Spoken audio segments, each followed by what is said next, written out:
Today I want to talk to you about some of the common mishaps that can happen when you first start printing lino, and they're things that come up in classes that I teach. So I'm going to do my best to sort of replicate some of the mistakes and how to fix them and get out of them.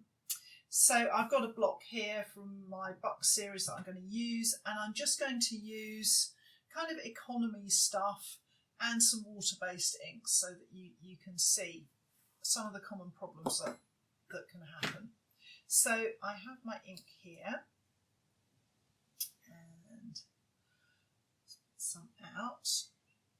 A common mistake is to use too much ink. So first of all, to put out too much ink on the slab to roll out, and if you are doing, let's say you want to do, I don't know, maybe 50 prints, you need a lot of ink if you're mixing a colour. So what I would do is I would mix my colour, and then I would store the main body of the ink, and then I would bring a little colour down to use to roll out. But what a lot of people in classes do to begin with is that they will just plop the roller down into the ink and start rolling it out. And hopefully you can see the texture here, that it's got a sort of smeary, soapy texture to it. So there's an awful lot of ink going on here, and it's not spreading itself out around the roller very well, and it's all getting a bit messy. So I've got a lot of ink on my roller, and then I'm going to start ladling it onto the block.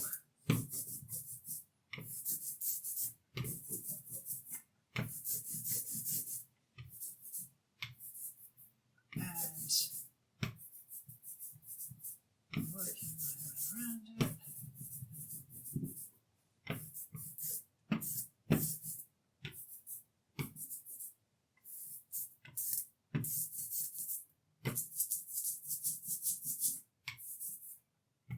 And that's all covered. Oh, I can see a few empty bits, and let's just do those again.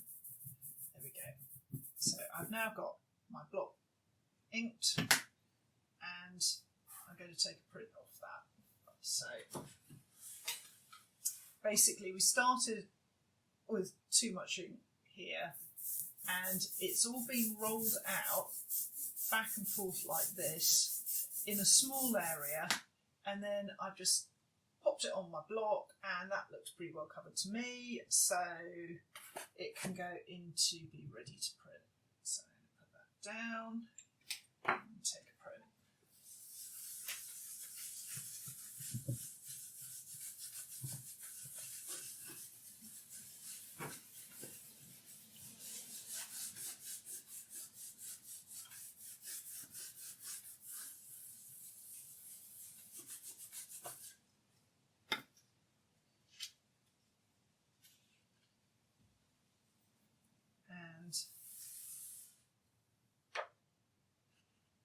What's happened is that I've got some areas here where there's loads and loads of ink, some areas where there's not enough ink, and some areas where there shouldn't be any ink at all and there is ink.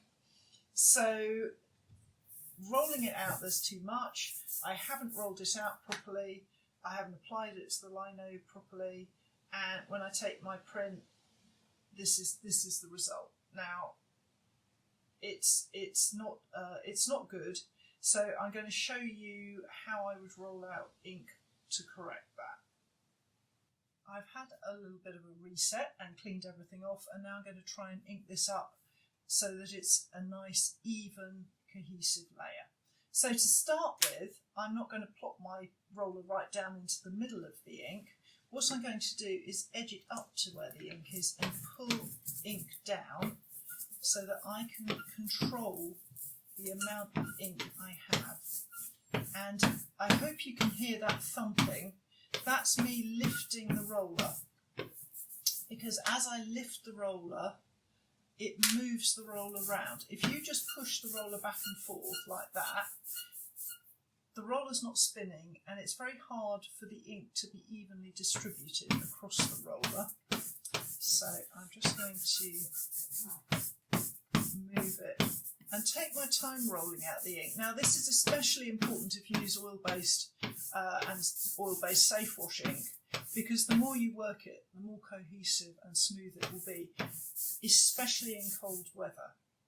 So now I've got a little bit on my roller, I can see that I haven't got some ink, so I'm just going to take my time to look. That's better. So now what I'm looking for really is a sort of suede-y texture on the slab and and on the roller there, so you can maybe see it's like a suede shoe almost. And now I'm going to start rolling it out, and I'm going to be doing a lot of toing and froing to spread the ink over. So taking your time is important when you're inking up, especially when it's the first print onto clean lino, because the lino is always its trickiest to ink when it's not got any ink on it, when it's clean lino. Once you've got a layer of ink down, your next inking's easier, but this first layer, it's important to get it right. So all the time I'm just pulling little bits of ink down as I need it, so I'm not starting with too much, I'm just going back and forth and taking the time to spread that ink out on the slab before I put it on the block. So I'm not using my block to roll out a nice even layer of ink, I'm using my slab. And that's especially important if you've got lots of little daisies cut in your block like I have here, because you don't want to flood all the tiny little holes. So I'm just working over it. It does take time. That's the other thing to remember about inking. Inking is a very skilled part of the process. It's not just slapping on a bit of ink. It's actually a skill to learn, and it's one that you can't rush. You do have to just take your time to do it properly.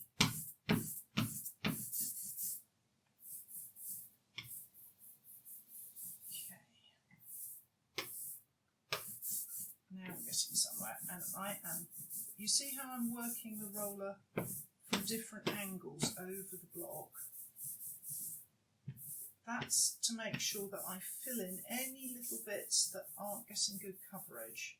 So rather than just slapping that ink on like I did the first time, I'm really making sure that I'm building up the ink gradually and I'm getting good coverage.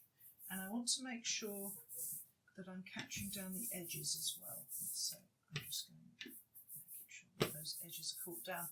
Now I am inking this a little heavier than I would choose to ink it, because I know that I always ink very, very thin layers and lots of them, but that may not be appropriate when you're starting out. You may not want lots of very thin layers, you may want a good coverage, so I'm trying to get a good coverage on here. The other thing I need to do is check the edges are well inked, so I'm just going to tilt the roller a fraction just to make sure that I've caught down all around the edges, and I'm barely pushing on the roller at all. I'm letting the roller do the work. Another misconception is thinking that you need to press the roller nice and hard, because the harder you press it, the more ink it'll put on the lino. In actual fact, the reverse is true. The less pressure you use with the roller, the more likely it is to deposit the ink. So less pressure for more ink, in fact. So before I do any printing, I'm just going to make sure that I haven't any ink gone down into the dead space that I don't want to print. So I might have a little cloth here. I'm just using my finger because I haven't got any ink in there. So now I've got my plate inked up. I'm going to take an impression. Now ideally I would do the standing, but because of filming I'm doing it sitting down, so I can't put as much pressure as I would normally do. The Baron, I'm holding fingers through the handle and I'm using the pad of the heel of my hand to take the impression with, so that I can get a nice even weight, and if I was standing, all my strength would come down the arm to make the work easier too. And I'm just working my way around, moving from area to area, trying to put a nice general pressure on the back of that paper. So I'm not overworking any particular spot, I'm just moving around and making sure that everywhere is getting caught down. Okay, so now I've got this sort of initial impression, I'm going to move over to the spoon. And this is a large area that I'm printing colour from here. So I'm using a reasonable amount of pressure when I'm using the disc baron. This spoon is putting a lot of spot pressure in the air, in a small area. So when I put my finger on the bowl, it's just putting a lot of pressure so that I can make sure that the edges are nicely printed. Just making sure that I've got all the edges. So spoon for spot pressure, Baron or glass frog, or whatever you want to use, wooden spoon for wide general pressure.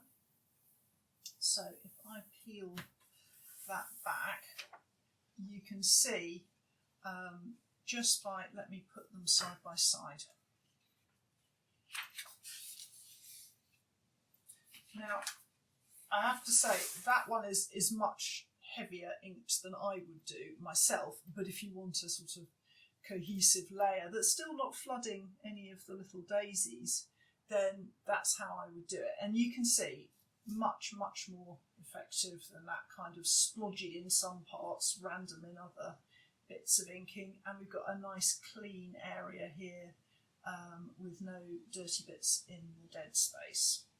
So that's sort of good general inking practice. And now I want to look at a couple of other problems that people have. Here's something that I see quite often. Somebody will have taken a print and they peel back their print only to find that they've got these little blotches in the ink. And the problem here is little bits of lino from the cutting have got into the ink and they're lying on the surface of the lino and making these little lumps here. And they're also holding the paper away from printing, which is why you end up with a little white dot around them. And it's really important to deal with it on the print if you're going to go on using that particular print, because if you don't get rid of these white areas, as you print the next colour and the next colour onto that print, then the white areas, it's very hard to get the next layer of ink to lie down into the white area from the first layer. So I want to get rid of those areas. So the first thing I'm going to do is look at the lino, and I would clean the lino off. If I had little bits of lino sitting on it, I would clean the ink off and I would make sure that there were no bits of lino there. You can avoid this to start with by always brushing your lino down really thoroughly before you start printing. So I have nail brushes and little wire brushes. This is a very soft wire brush I got from the DIY store. And like inking, it takes longer than you think to brush it off clean, but it's really worth it because these little pocky bits of lino will lift up out of the holes and ruin things. And frankly, if you get lots of little bits of lino into your printing ink on the slab, there's no answer for it but just to get rid of all the ink. So it's really wasteful. So if you have got this happening and you want to get rid of it, the way around it I would do is I would use the pad of my finger to fill in the space. Fortunately, your finger is pretty much roller textured, so it's very good for just disguising.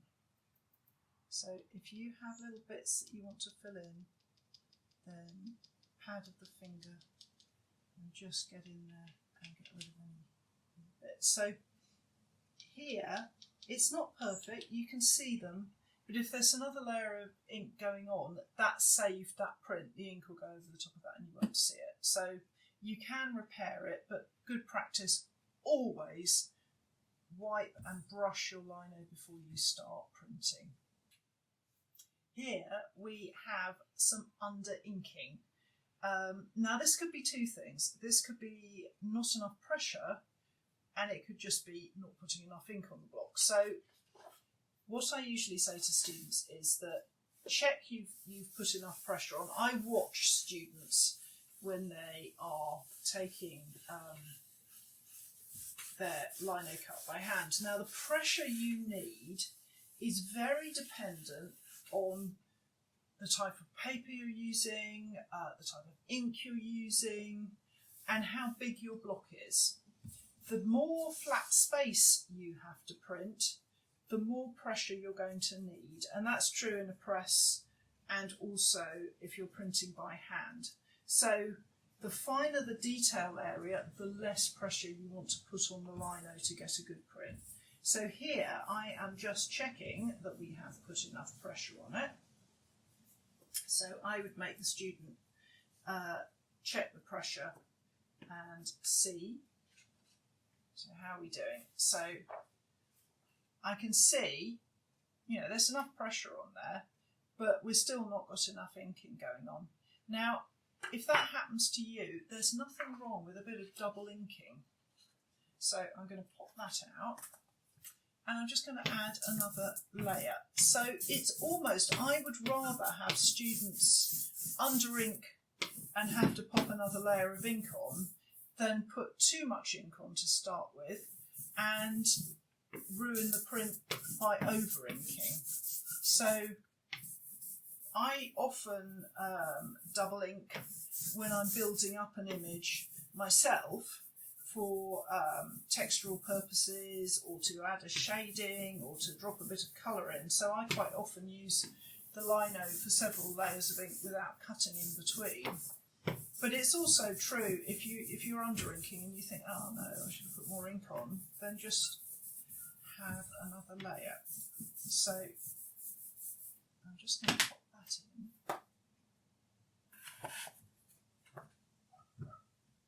and go again.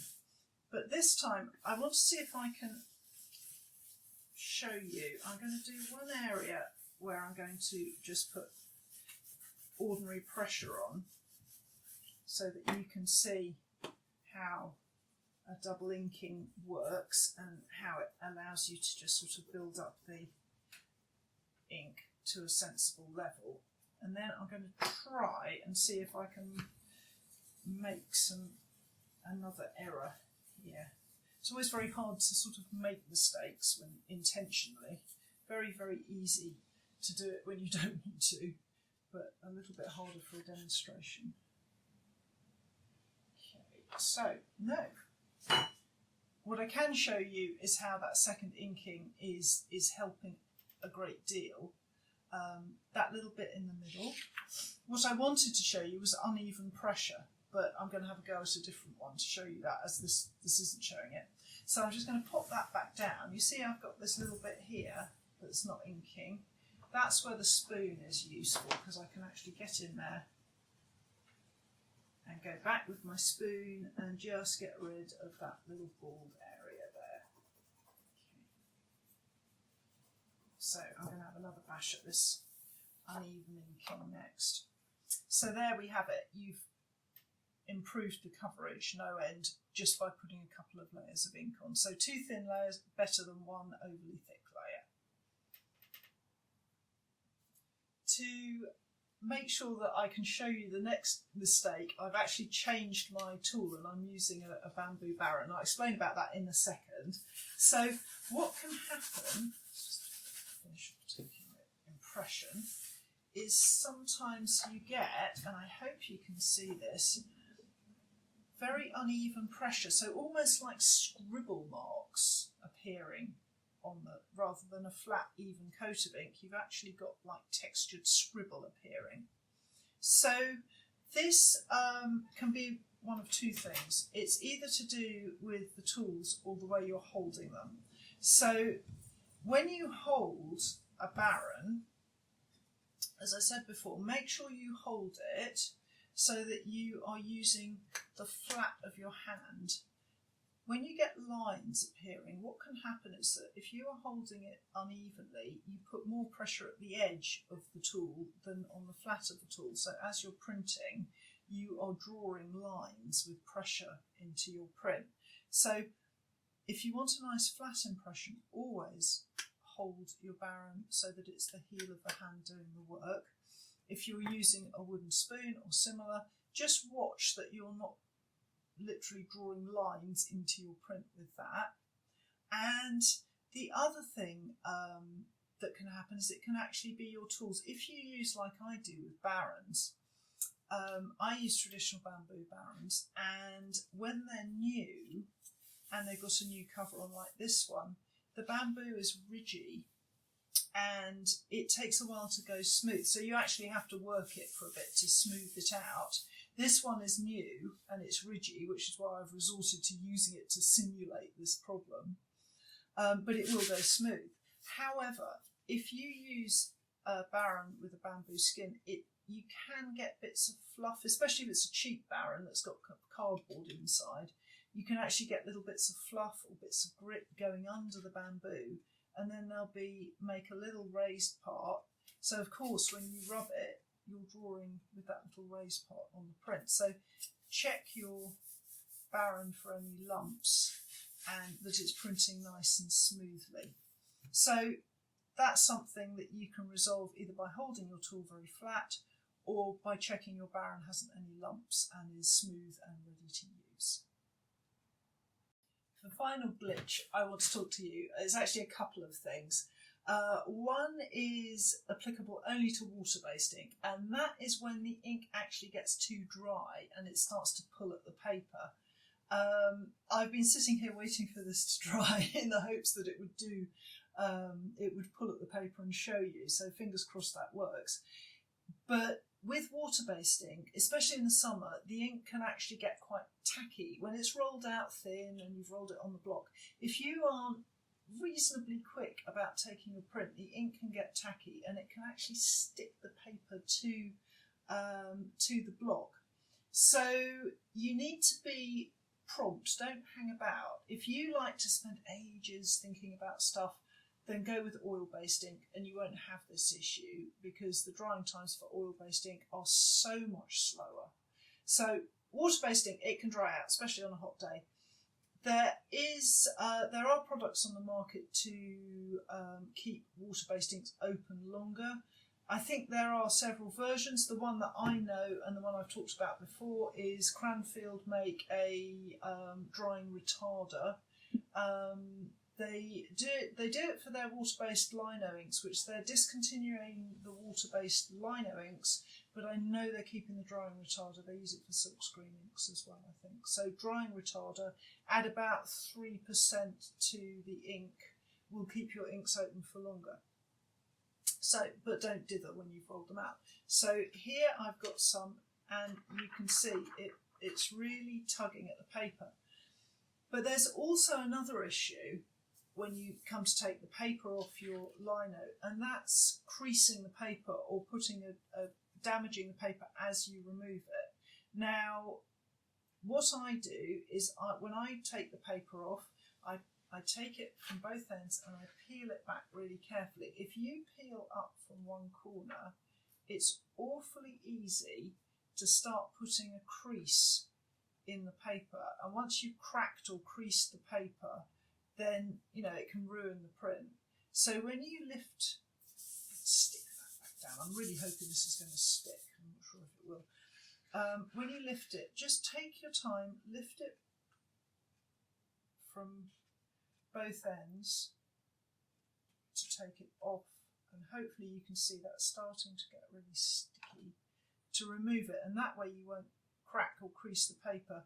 If you use my registration device, let's just stick that down again. If you use my registration device, always peel it back, and you'll have seen me doing the same carefully on my printing press in the first series of lino printing tutorials that I did, where I'm peeling it back. Don't just lift from that end, because you put a lot of pressure on the paper and you can crack it. So I haven't been successful in sticking this down so that it actually tears the paper. That usually happens actually when you've got a couple of layers of ink on, but hopefully it's shown you how difficult it's getting to take that paper off without damaging it. So don't hang about when you are taking a print, because it's very easy for that water-based ink to get sticky, and when it's sticky it'll rip the paper. And hopefully, let me take this off and hold it up. Can you see there is now a big crack down the middle of that paper because I've peeled it off from one side and it's actually put a crease in. So always think really hard about removing your paper from the lino, especially if it's a very lightweight paper. Use both hands and just take your time peeling it back carefully. So those are a few of the problems that can happen with printing, just ones that I come across in classes quite often, and I hope that's been helpful, and I hope you'll join me again.